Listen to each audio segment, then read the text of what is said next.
If you can't,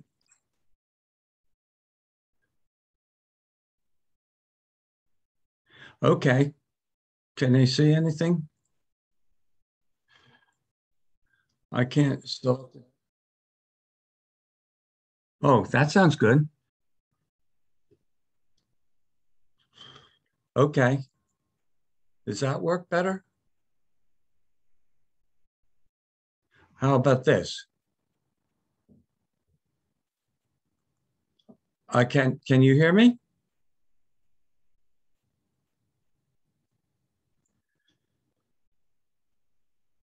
Oh, that's something. Okay, it's taking a little while to get through.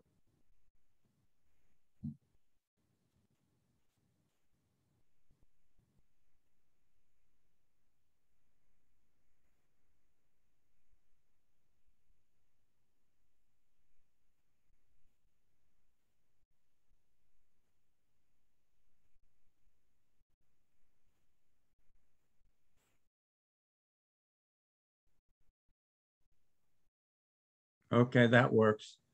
Test the mic. Okay, you got it?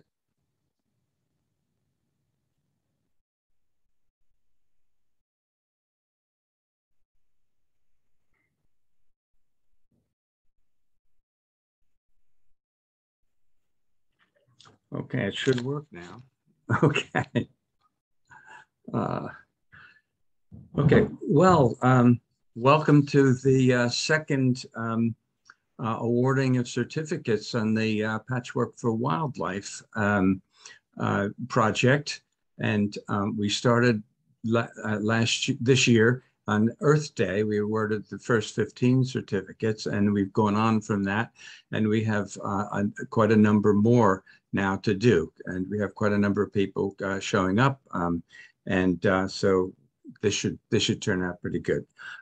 Basically, I'd like to welcome the EC members, the awardees who are here, and others who have dropped in. Appreciate seeing you. And of course, Peter Ventris, who is the counselor, and he's the liaison to the Environmental Commission. This is a pretty unique project to Lake Como, and we're very proud of it. And we're trying to make a difference by having homeowners get involved with creating more environmentally or eco-friendly yards throughout the borough. So now we're going to start in doing the certificates. I'll start by sharing my screen, and we'll go through the agenda.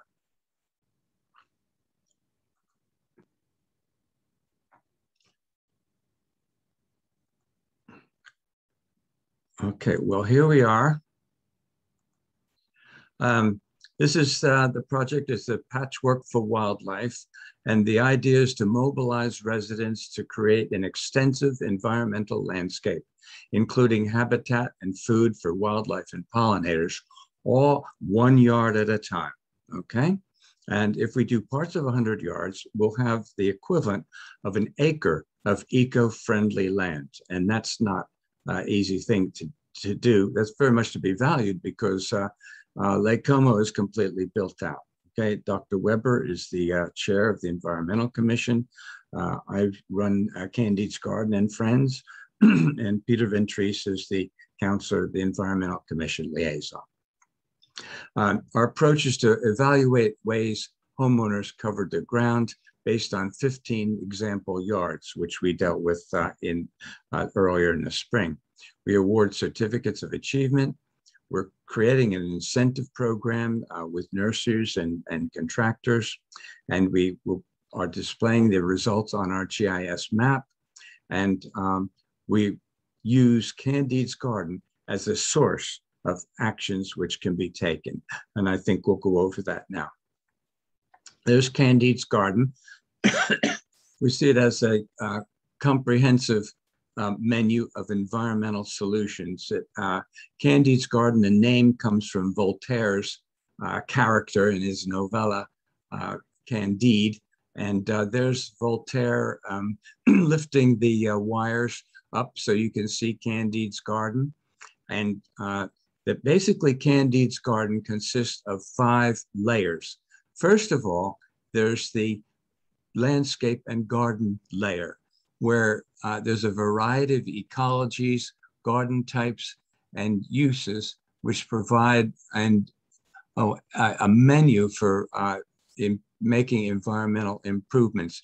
There are 500 different kinds of plants, 400 of them native. We have 15 different teaching beds. Then every yard butts up against the streetscape. And so we have to make accommodation for that, for pedestrians and cars and things like that. And of course, the local ordinances, and that's that layer. The third layer is how we cover the ground with pervious or impervious surfaces and so on. And the fourth is the sustain operations, which are sustainable, which we reinvest all of the products of nature that come up from the gardens, from leaves to branches and so on, to compost and composting and whatever, to then reinvest that in the garden. And the last one is the soil, where we respect what the soil has to give us, and we make the minimum amendments for so that the garden can develop and grow. So we aim to educate local homeowners, youth, and organizations in environmentally beneficial landscaping and gardening. And the garden also serves as a hub for local environmental information and for facilitating the efforts of volunteers. And there's where we're located, all right? And then this drawing came about because when I went to my 50th reunion at Rhode Island School of Design, RISD to some, I met up with David McCauley, who was one of my students. I taught structures to architects in order to pay my way through RISD. And he got very interested in Candide's garden and decided, John, I'll do you a drawing. Well, 6 months later, we had this drawing because he kept nagging me to say, what is this drawing about? What is it about? And finally, I came up with the 5 layers, and that's the result. It's a visual explanation. And it won the Environmental Achievement Award in 2018, which is very nice. And it's opened in 2017, and 2022 will be our 5th anniversary. And we're going to have a big shindig in the middle of the summer sometime. Okay, so that's Candide's garden, and that's the model for judging all of the other yards that we'll be looking at now. Now, these certificates, we start at the bottom. We have 3 different levels. We have entry level, this single action, maybe 2. For example, you plant a tree from our seedling nursery, okay? Beneficial is where you have multiple improvements across the whole yard, and it can be the front or the backyard, and the maximum award is possible if it's only a front yard or a backyard, okay? So you can't get a distinction level unless it's the whole yard. Now, the distinction level, which is very special, there are extensive improvements practically possible. And it covers the whole property, and it includes environmental improvements like pervious surfaces and stuff like that. Here are the entry level certificates. This is a certificate. It has what it is, the name of the person and the address, notable features, a thank you, and it's signed by the chair of the Environmental Commission, Mayor Higgins, and myself. The first set, and these kind of grouped, these entry-level ones, were partially paved pervious driveways. Instead of concreting in the whole thing, you leave some land so that the water can percolate through and not run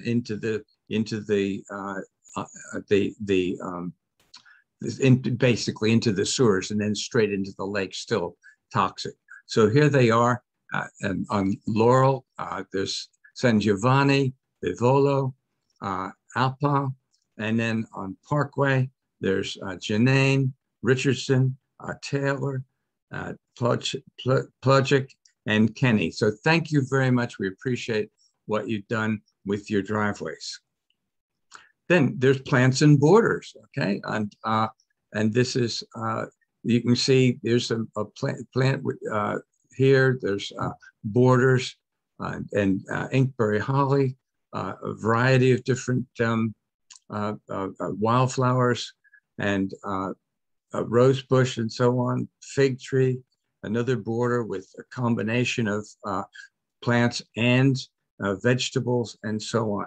So on 18th Avenue, there's Carson, and Laurel, there's Doring Parkway, there's Noonan, Puglisi, Barbarello, Higher, Cummings, Downing, and Carr. So thank you very much. You've done a wonderful job. We appreciate what you've done. And so maybe this will spur you to add some other improvements and move on up to the beneficial. Who knows? And then there's some where there are flower beds, which don't have a little natives in them, but they're flower beds. There's no lawn. The lawn has been reduced or removed. So that's a great improvement. And you can see most of these get rid of the lawn. This one down here still has a lawn, but it has clover in the lawn, which feeds the lawn naturally and avoids having to fertilize the lawn, which is a main reason for nitrogen going into the lake, because the lawns don't take up all the fertilizer that we chuck on them. So on Parkway, we've got Elmo and Posty. On Laurel, there's Connican and Magistro. On Newman, there's McCafferty, and Christopher is on 18th Avenue. Okay, thank you very much. So if we go on to beneficial level, you have the name again, the notable features, and thank you, and then the signatures. Okay, this is the beneficial level one. The first one, we do a little special thing, which because it's the Side Door Cafe up on Main Street, and what they've done is done a whole lot of planting around the where they could, is because it's all pavers, a whole lot of planting there, and they've actually got some vegetables in there. In the back, they've got a whole load of different vegetables that they use, and they feed the hungry with these vegetables. And the biggest thing, perhaps, is they have a food pantry, and where they take donations of food and pass it out to all sorts of places, like the churches, the assisted living facilities, and food pantries and stuff like that. They also do goods and clothes when it's cold and things like that. That little store has a phenomenal number of things going on, all for the good of the folks who really need it. So thank you very much. This is wonderful. They have a beneficial certificate. Then on to others, the homeowners. This is the Mayersons. They've got no lawn in the front, which is great. They've planted the verge, so they're maximizing the green. They have a combination of flowers and vegetables on the side. They have a pretty extensive hard-standing area because they have large groups of people come by, okay? And they put in some trees, and they actually had beans growing up the wall here, you see, which is making good use of the space. So thank you very much, Eric and Janice. And then here's over on Bradley Terrace, Lisa Hershey, who has gotten rid of her lawn mostly, except for a pervious walkway through there and a pervious driveway. And there's not that many native plants, but we're looking for that to meet some substitutions. But that's a really good. The main thing is getting rid of that toxic lawn. So well done, Lisa. Cheers. Then Barbara and Bob Rumsby, they've got native pines here. They've got a beautiful garden in the back, which has a bunch of natives in it here and here. They've reduced the size of the lawn. See, that's not just a little border. That's quite a bit of it. And so, Bob uses an electric mower. So that's helped on what Lonnie does have. they don't chuck carbon dioxide in the air. So good for you. Well done. Thank you. And Marian Kavaski, who has a whole variety of things going on. She has a pervious walkway. She has a raised bed vegetable bed. She has water for the birds, and an area, many planted areas, some big trees, much reduced lawn, and she has some natives, not a lot, but quite a few, and so that's an excellent an excellent thing. There's very little impervious surface on that entire property. Very little water goes out into the street and into the lake from that property. So that's excellent. Here's Francis Verdes, which there is no lawn at all, and is planted everywhere with some natives. There's native yucca here, and use of the space. A lot of use of the space is made. Some trees, which provide shade and shelter and berries and stuff like that for wildlife. So that's a really nice effort as well. So excellent work, Francis. Thank you. Then we've have Heather Butts, who is from Staten Island, who's done some wonderful things for the borough. Has a community garden where she takes plants from Candide's garden and emulates a lot of the things in Candide's garden, not just in this garden, but some other ones. But this garden does just about all you can to make a good garden. It has all the vegetables on one side and the flowers and bushes on the other side. They give away vegetables, again, feed the hungry. They have rain barrels. They have little free library for books. They have a number of different composting systems. They're part of the New York City Composting Project. There's a winterberry holly, which is a great native shrub, which provides berries for the birds. They also have a bee habitat, or whatever you call it. That's for the bees, native bees to live. So this is an excellent thing for a community garden. So it's very nice up in Staten Island. Cheers. Now on to distinction level, which is extensive improvements over the whole property. And here's one for Ginny Hewitson and Warren Kehrveeder. And there's their notable features and so on. Let's go through and look at some of the pictures. Here's theirs, Ginny and Warren. They have virtually no impervious surface, just a little bit there, and a short driveway. They have all pervious surface. They have loads of planting. Their minimum area for seeding, and the rest pervious. They have trees galore, which have a huge factor in because trees are very valuable for habitat and so on. And then where they have slanted, sloped hillside and so on, it's all ground covers. So there's no lawn here either. Okay, which is excellent and a good tree cover. Here's Beverly Postes, who has done the same thing. That little bitty lawn there, the minimum you need, and a minimum for having guests. The backyard is full of plants, a high degree of native plants. She's a master gardener, so she knows her stuff, and she's done a wonderful job. She's got some trees on the west side, which can shade the yard, and she's planted the verge. There's no parking there on the verge, so you can actually plant it because there's not a lot of movement back, and she's got paving stones for people to go across if they do park there. So this is an excellent yard as well. Well done, Beverly. Thank you very much. And again, Jackie Bonavito on Laurel Terrace, all in the front here, no yard, no lawn. This is a beach plum in spring. This will match up against any other tree for beauty. And then you get the little plums off it as well. So it's wonderful. There's ground cover, phlox, which is native.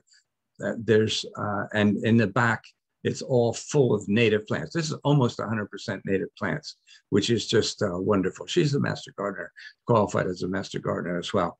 And she has hardy cactus, this opunta, which covers right up in the front of the yard there, and there it is in bloom. So it's actually a very pretty yard as well. So well done, Jackie. Thank you very much. Then there's Rochelle and Rusty, who have this is the front of it here, where they have a lot of shrubs. But one of the distinctive things about it is their trees. They have 13 trees on their smaller property. They manage to cram them in. They do very little about the lawn, so they're not fertilizing, they're not watering, they're not mowing and stuff like that. In fact, the front bit here is all no-mow grass. I was digging up some of my no-mow grass to put in a new bed, and they got it. So that's all no-mow there. Now, too bad we don't have a better shot of that. They have raised vegetable beds. That's the only bit I could get. They've got other ones there. And all along this fence, they have vegetables and vines and orchard trees. And here's an example of it. Here's a pie cherry tree. And there's the cherries, and she makes jelly out of them. That's fantastic. And then, of course, the grapevine, which is does really well. Okay, they keep that in check even. So well done. Oh, and they have a pervious verge, and they also have a partially pervious driveway. So well done. That's excellent, excellent show there. Cheers. Now, the last one I've had Victoria and Courtney describe theirs. They have done a number of things which are just exactly the right thing to do. It's amazing. They've reduced the size of the lawn in a number of different ways. This one is with rock garden, okay, with stuff growing between. Another, they have spring ephemerals, the daffodils and things like that, and ground covers in here.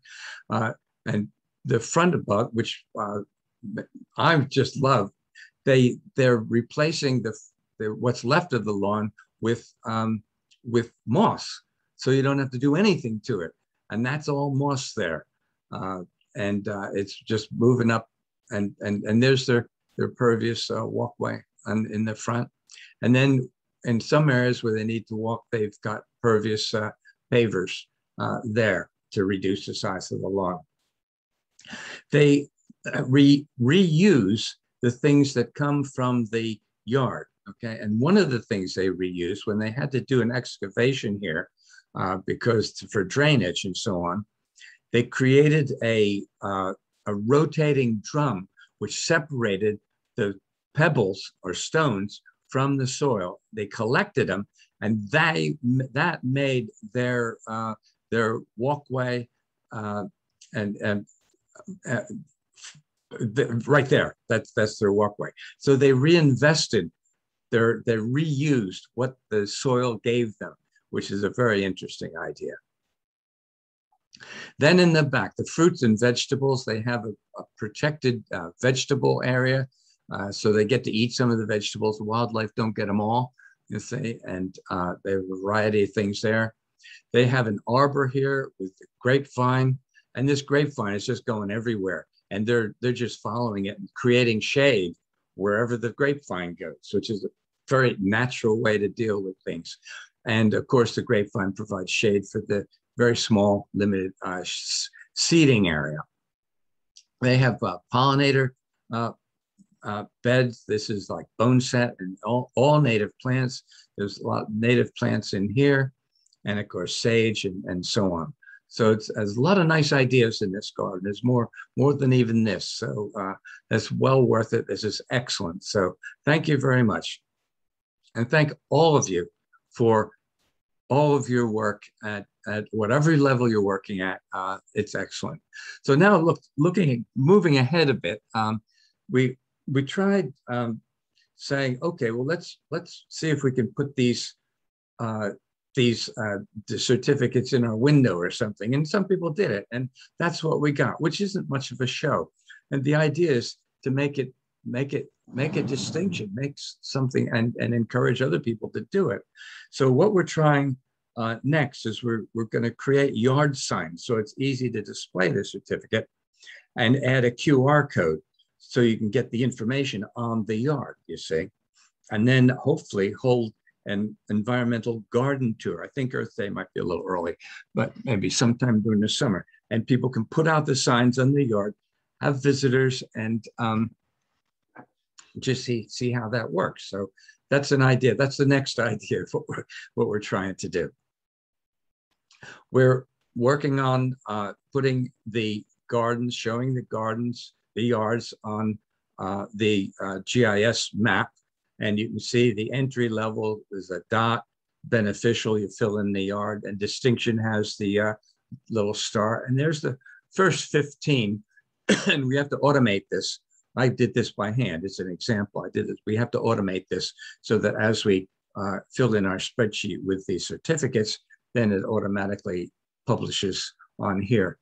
And the idea is that you can hit a yard and get the picture of the yard, okay? Or you can hit the yard and get information about the yard, okay? So that's where we're headed with this, hopefully with Monmouth University, okay? Now, the next thing is in Google Maps, you can calculate the area of anything, okay? Now there's the area of Beverly's yard minus the house. And what that shows is the maximum potential that could happen, environmental potential that could happen in that yard, okay? So, so yeah, okay, so let me just start again. So that's the technique, okay? But what I did is I took the areas of the things that people did, like if it's a driveway, the area of the driveway, if it's a garden bed, the area of the garden bed, and so on. And for the first 15 certificates, that was the area of that those yards which were there, okay? For the next certificates that we just gave out, that was the area. So those are quite a bit more. There are more certificates, you know? So the current grand total of environmentally beneficial area is 46,000 some square feet. An acre is that, 43,500 square feet. So we have 7% over an acre that we've identified, okay? But that's existing. This isn't new this year. This is what people have already done, okay? So we're rewarding past efforts, okay? There were some new this year, not much, 130 square feet, and compared with an acre, it's 0.3 of an acre.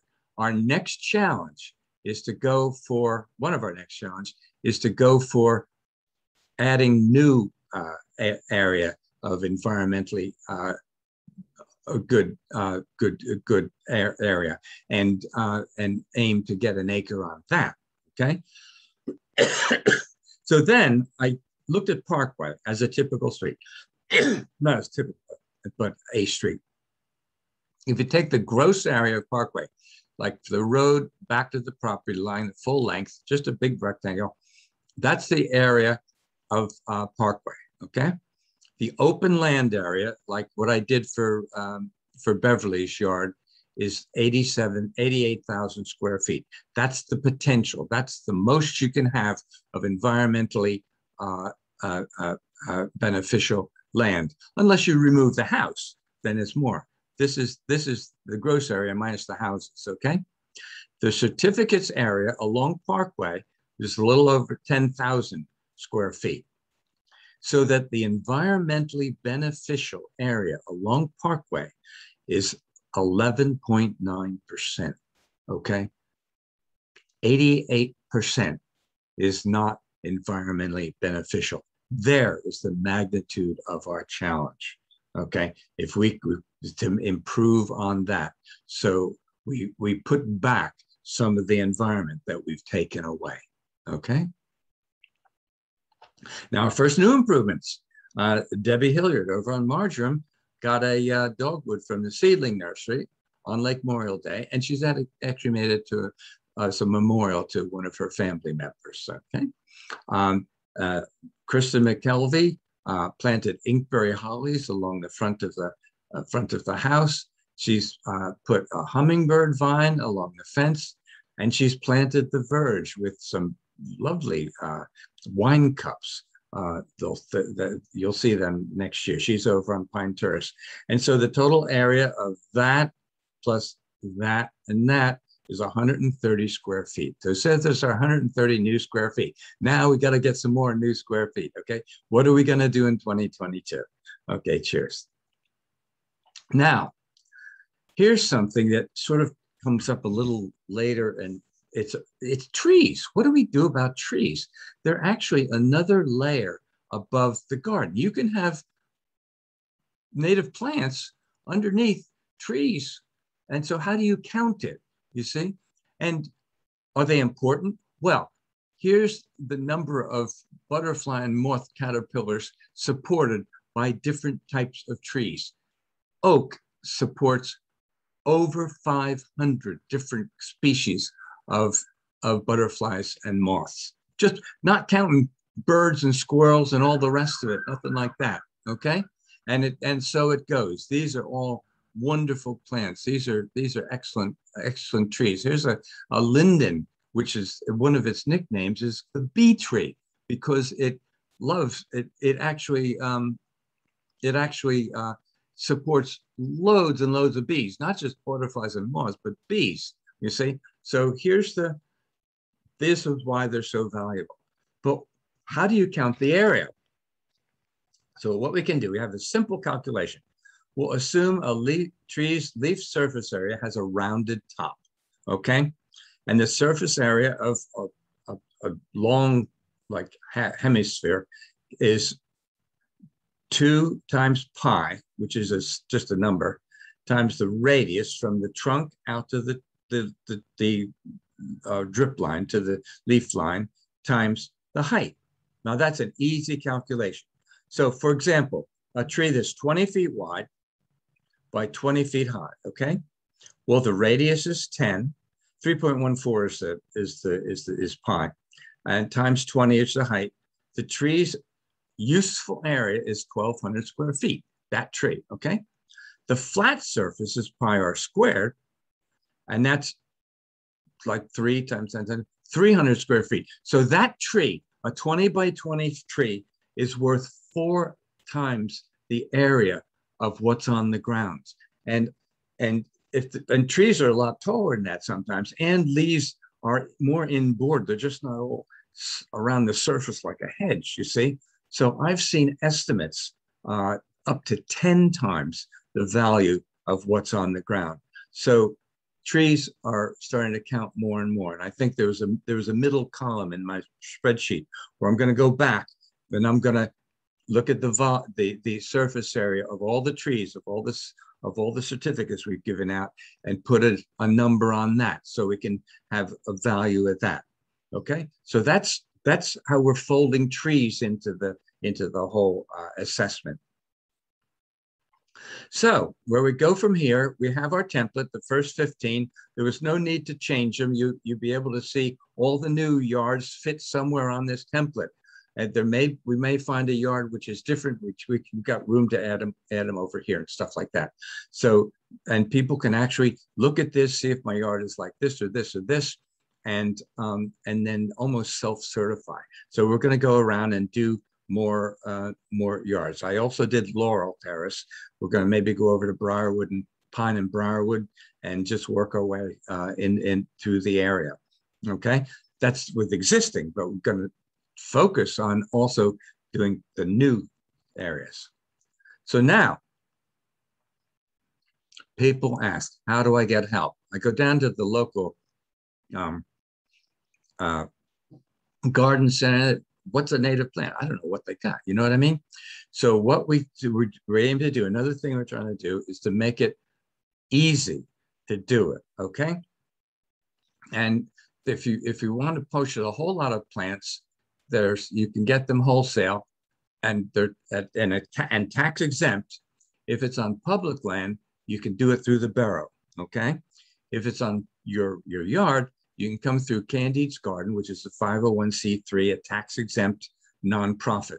Okay, and we can get a bunch of people together and go get the plants. Now here's Pinelands Nursery. I'm going to have to fiddle around with this. I'll show you which is a native plant nursery. Okay, just native plants. Oh, here it came. Okay, so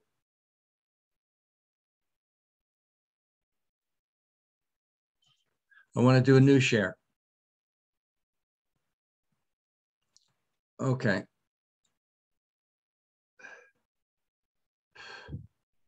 I have to see what's going on here.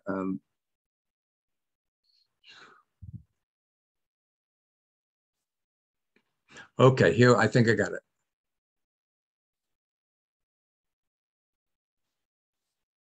Let's share this. There we go. Okay, well, here's Pinelands Nursery, and you can get their current availability, find your plants, and so on. Okay, and here they have different kinds of, look at Culver's root, swamp milkweed, and so on. All those good native plants. All right, and you can stay connected with them and all that sort of stuff. Okay, so that's Pinelands Nursery. So let's go back.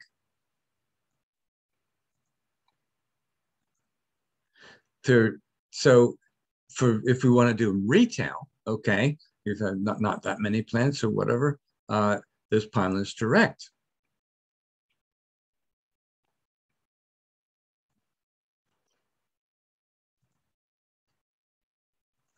And here it is here, and the son runs it. And this is for online or pick it up. You can, okay, and here you can shop by, oh, let's look at shop by function. Well, you might want wildlife plants, okay. Oh my God, you can do it by which kind of plants you want, okay.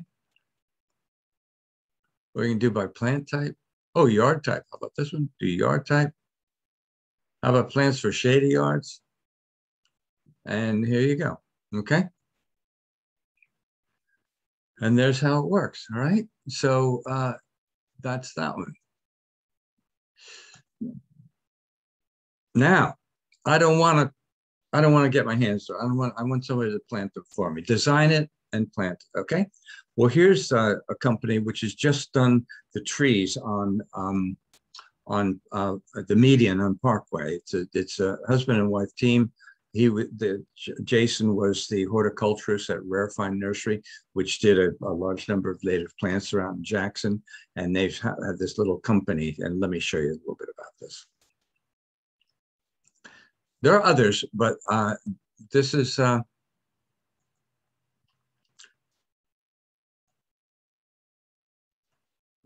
good one. And they've done some good work for us, so we're going with them now. Okay, so I'll play their little video here.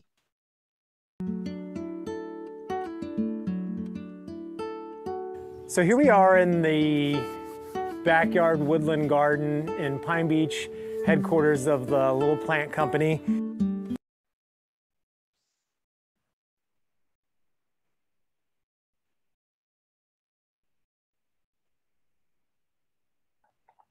Little Plant Company ends up being a lot of different things to our clients. We can build a vegetable garden for you.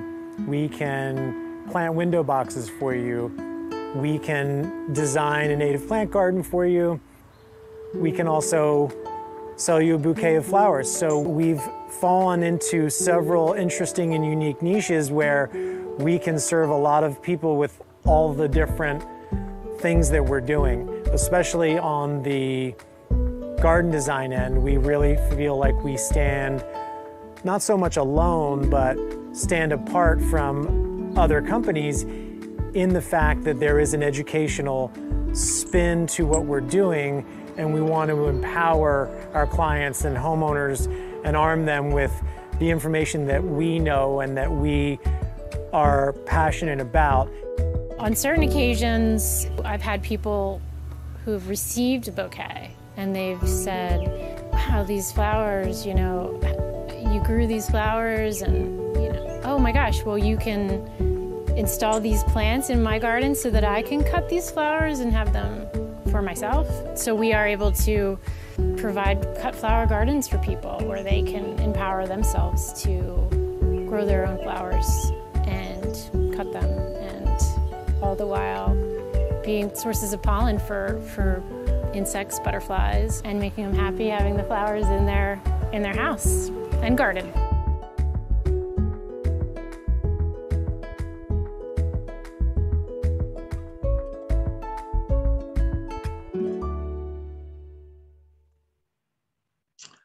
Okay, so that's one, and I'm working on these sources for you.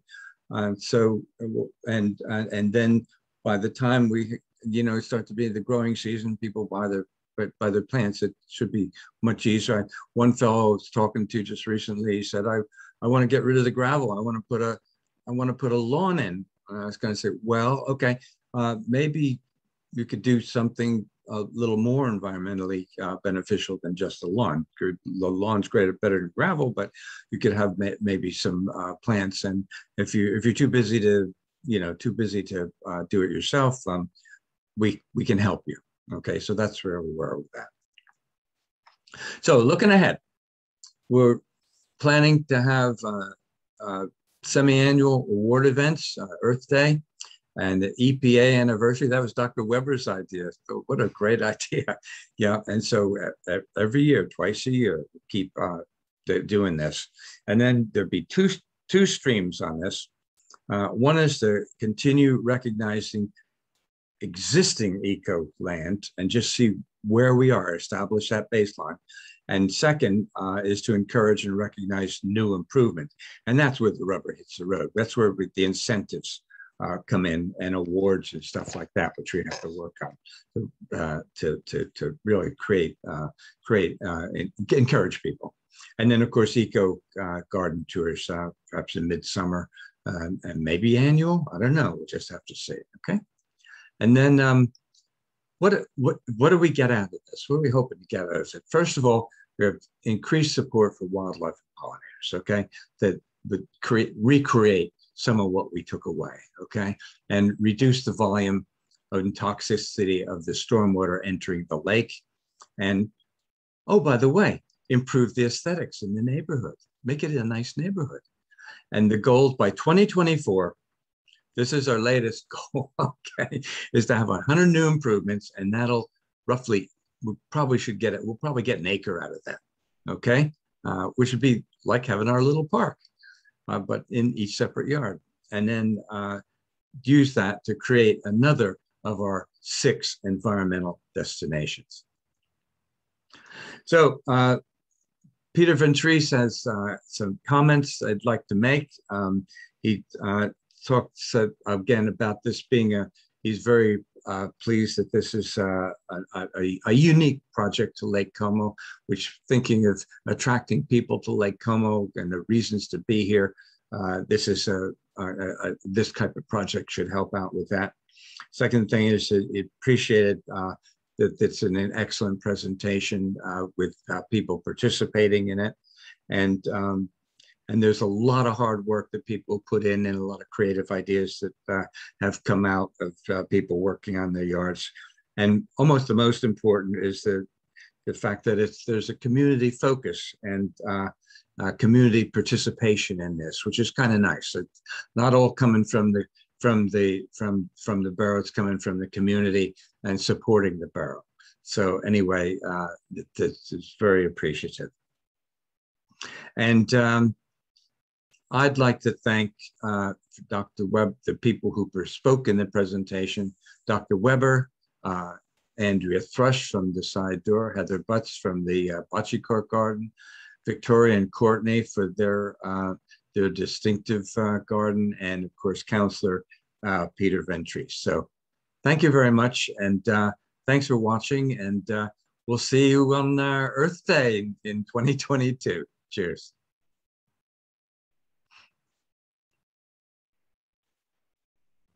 And that's it. We will end the session now.